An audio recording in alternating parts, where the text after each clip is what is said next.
Hello everyone, আসসালামু আলাইকুম। কেমন আছেন সবাই? আশা করছি সবাই বেশ ভালো আছেন। আমিও আলহামদুলিল্লাহ ভালো আছি। সবাইকে ওয়েলকাম করছি টুনাটুনির সংসারে নতুন আরও একটি লাইফস্টাইল ব্লগ ভিডিও দেখার জন্য। আজকের ভিডিওটি শুরু করছি সকাল থেকেই। আপনাদেরকে এর আগের ভিডিওতে বলেছিলাম গ্রাম থেকে আমার মেহমান এসেছিল। মেহমান আমার জন্য আমার পছন্দের মাছ কিনে দিয়ে গেছিল। সেগুলো আমি সময়ের অভাবে কোনো রকম একটু ধুয়ে ফ্রিজে রেখে দিয়েছিলাম। এখন মাছগুলো বের করে ভালো করে লবণ দিয়ে ধুয়ে রেখে দিব। লবণ দিয়ে ধোয়ার ভিডিওটা স্কিপ হয়ে গেছে।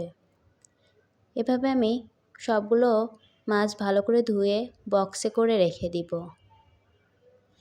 তারপরে চলে যাব রান্না করতে। আজকে রান্না করব ঝাল ঝাল মুরগির মাংস আর শীতের সবজি ফুলকপি দিয়ে মাছের ঝোল। প্রথমেই আমি মুরগিটা রান্না করে নিব। মুরগিটা রান্না করার জন্য এখানে আমি মশলা কষিয়ে নিয়েছি। তার মধ্যে ধুয়ে রাখা মুরগিটা দিয়ে একটু কষিয়ে এর মধ্যে আমি 2টা রসুন, কয়েকটা কাঁচামরিচ দিয়ে ভালো মতো আরেকটু কষিয়ে নিব। মুরগিটা ভালো মতো কষানো হয়ে গেলে এবার আমি ঝোলের পানি দিয়ে দিব।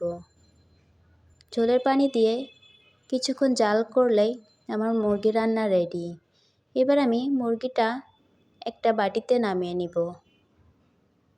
তারপরে চলে যাব ফুলকপির তরকারিটা রান্না করার জন্য। প্রথমেই আমি এখানে পাঙ্গাস মাছটা ভেজে নিব। আজকে আমি পাঙ্গাস মাছ দিয়ে ফুলকপিটা রান্না করব। ভিডিওর এই পর্যায়ে এসে আপনাদের কাছে একটা রিকোয়েস্ট করে নিচ্ছি। আমার ভিডিওটি ভালো লেগে থাকলে প্লিজ একটা লাইক দিয়ে ভিডিওটা কন্টিনিউ করবেন। আপনার ছোট একটা লাইক আমার জন্য খুবই গুরুত্বপূর্ণ। আপনারই মতো অনেকের কাছে আমার ভিডিওটি পৌঁছে দিতে সাহায্য করবে। সেই সাথে নতুন দিনে নতুন আরেকটি ভিডিও মেক করার উৎসাহ জাগিয়ে তুলবে। আর যারা আমার চ্যানেলে নতুন, আপনার যদি লাইফস্টাইল ব্লগ ভিডিও দেখতে ভালো লাগে তাহলে চাইলে আপনি আমার চ্যানেলটি সাবস্ক্রাইব করে পাশে থেকে যেতে পারেন। আর আপনি যদি অলরেডি তা করে থাকেন তাহলে আপনাকে জানাই অসংখ্য ধন্যবাদ। আপনাদের সাথে কথা বলতে বলতে এদিকে আমার ফুলকপির তরকারিটা প্রায় হয়ে গেছে। এবার আমি ফুলকপির তরকারিটা নামিয়ে নিব। তারপরে চলে যাব সন্ধ্যার দিকে। সন্ধ্যার দিকে একটু শীতের পিঠা বানাবো। শীতের পিঠা ভাপা পিঠা বানাবো। এখানে আমার হাজবেন্ড গুড়টা একটু গুঁড়া করে নিচ্ছিল। এদিকে আমি আমার হাজব্যান্ডকে দিয়েছিলাম গুড়টা গুঁড়া করতে, অন্যদিকে আমার আব্বুকে দিয়েছিলাম নারকেলটা ভাঙার জন্য।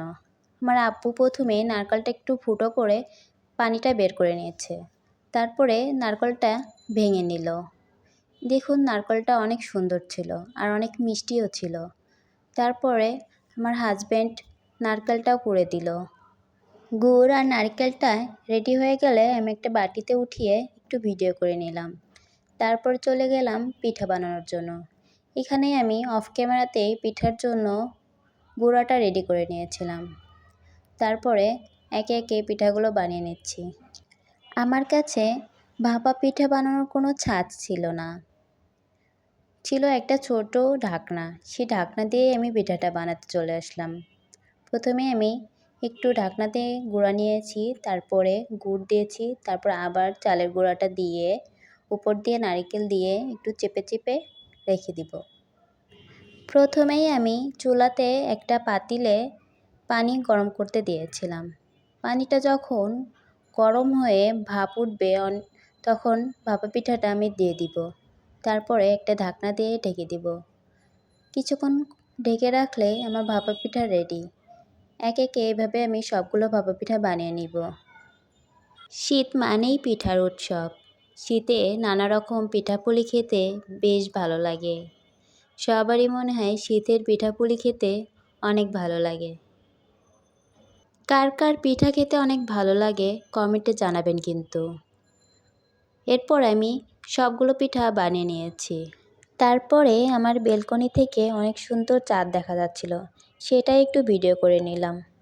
আজকের মতো এখানেই বিদায় নিচ্ছি। সবাই ভালো থাকবেন, সুস্থ থাকবেন। আল্লাহ হাফেজ।